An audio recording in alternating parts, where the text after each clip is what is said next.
And so today I'd like to take the opportunity to examine some claims from a now famous TikToker. I think she's from the UK originally. Those claims are that locals here in Thailand are rude and they should learn to speak better English. I guess we'll watch the clip first to ascertain exactly what she said, and then we'll go through it part by part and I can give you my 2 cents. I genuinely love Thailand, yeah, it's a lovely place, but why are the locals so rude and disrespectful to foreigners and tourists?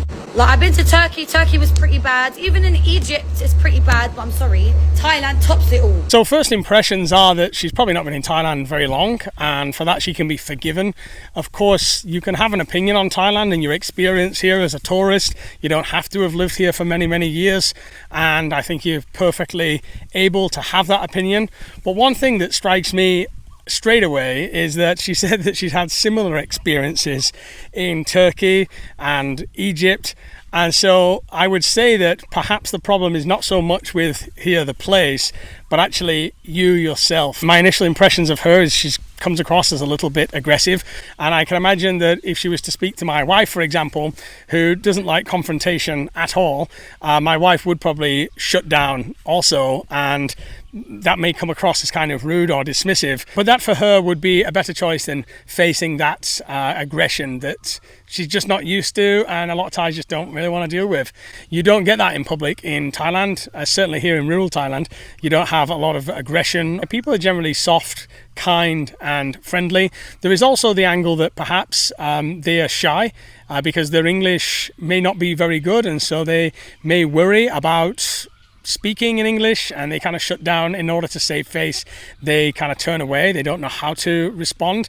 Now, I'm not making any excuses here either, because in some cases, yes, people are just rude. Humans are rude all over the world, and I've encountered that rudeness in many countries myself. But I don't go around saying that because of my individual experience with one person on one human being and how rude they may have been, that defines the whole country. This person seems to have had a handful of experiences and then generalized those experiences towards an entire country. The language barrier, you know what, language barrier is very natural for humans, especially when you go to the other side of the world. I'm not saying that there shouldn't be a language barrier, but just pull out Google Translate if you don't understand what I'm saying. Don't ignore me. Don't look at my face and then ignore me. Do you know how disrespectful that is? Just say no English. No English. Everyone knows what that means. And so her point here is, in this isolated case that she's obviously had, this isolated encounter where she's gone on to generalize to a whole population, a whole country, she says that the individual in question should have pulled out Google Translate. Well, my question is, why didn't you pull out Google Translate? You're the one that's going to this person's business in their country. You should actually learn the beginnings of Thai, the basics of Thai, or you should pull out Google Translate. Many of the people that work these kind of stalls, I'm imagining the encounter that she's had, many of them are women. Many of them are older. They don't know how to use Google Translate anyway.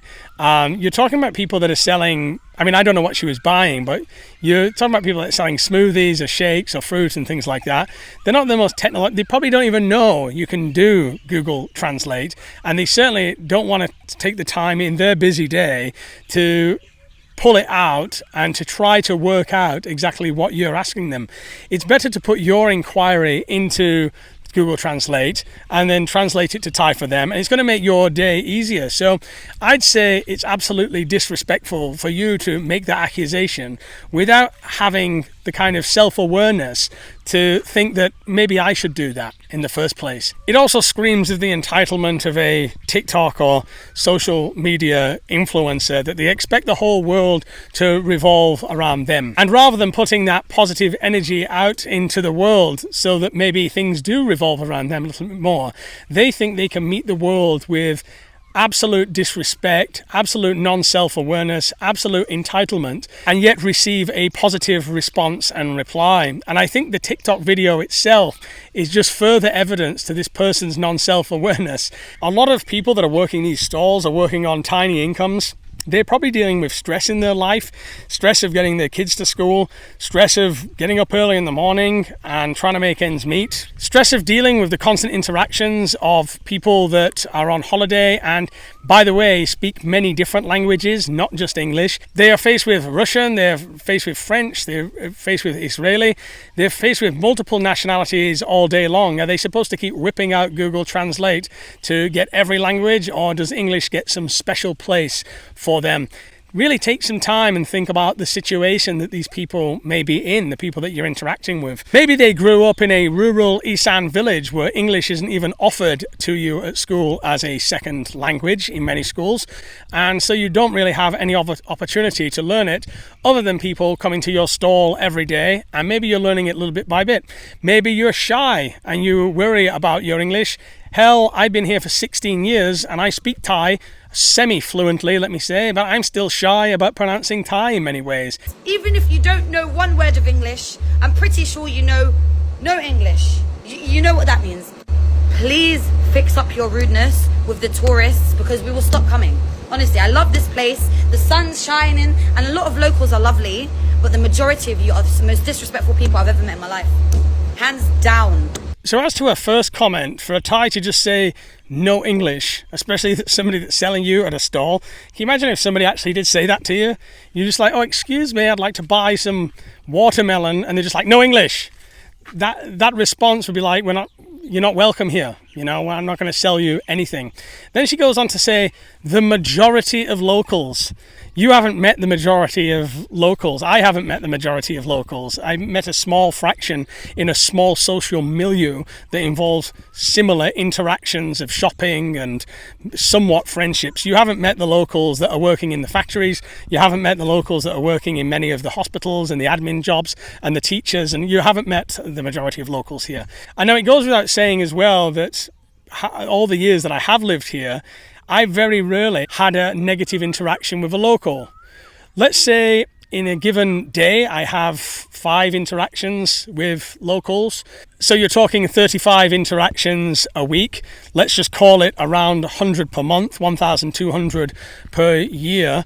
And I've been here, 16 years. So you're talking nearly 20,000 interactions. Out of all of them, I think I've had about 4 negative out of the 20,000, let's say, interactions with Thais. One of them was business related.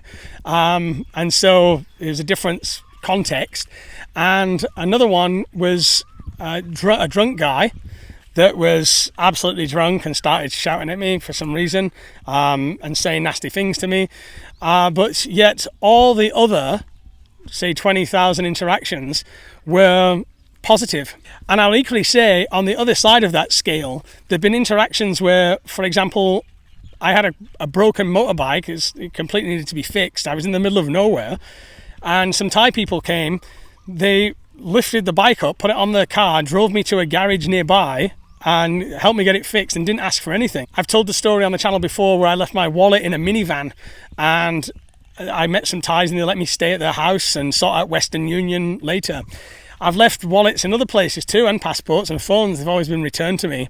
I also don't go around with an attitude of entitlement that Thais are supposed to be overly polite to me in any other way that they are not with each other, although that is the behaviour that I do receive. In many ways, as a Westerner, I get special treatment. Maybe it's because I live so rural here as well, but I think people are overly friendly to me in rural Thailand. But I can understand that in the tourist areas why they would not be overly friendly, especially when you see some of the behaviour and the attitudes of foreigners in Thailand. There is a growing resentment which I think is amplified in those kind of places, and I've got some content coming up on the channel about it, quite specific, from the voice of a Thai, from a Thai. I'm not say all foreigner good. I'm not say all foreigner bad. We have good person and bad person, but so many bad behavior here in Thai and also all over Thailand now. Going to eating restaurant, not paying, steal motorbike, renting motorbike, not return motorbike, and stay in a hotel and not pay the hotel. So many local people who do business on that get caused by this bad behavior. On that, it again make me uncomfortable and feeling like I don't want to welcome foreigner to Thailand at all. Are there rude Thais? Yes. But as a percentage of the population, I would say it is extremely low. But I still love Thailand and I would still come here again. But pan up. Locals, seriously, fix up. And for the nice locals, you need to tell the rude locals to be nice to us. Huh? Be nice to us, foreigners and tourists. It's scary. So finalizing the video, of course, she did previously mention that she would stop coming, or some people would stop coming. This place is packed to the brim with foreigners. The foreigners that are moving to rural Thailand out here are increasing every year. Phuket is fast becoming a foreign country of itself. Places like I'm going to be showing on the channel in the next vlog, like Pai, are basically completely unrecognizable because of the number of foreigners coming. So they probably would prefer it, and some of the attitude is probably a reflection of this mass tourism into Thailand and then the attitudes that it brings. My final thoughts are as well, as for the quality of the English here, to be honest, I wouldn't know it on a day-to-day basis because I spend most of my time speaking Thai. Probably about 80 to 90% of my time is here. I'm speaking Thai. I would advise the girl not to come back to Thailand until she's learned a little bit of Thai, or I would advise her to go to the seller and ask the seller to show her a little bit of her life, how it is at the stall, how she meet and greets customers at the stall, and what kind of attitudes she meets there. What kind of home did she grow up in? What kind of education did she have? What kind of financial pressure and strain is he or she under? I assume it's a woman.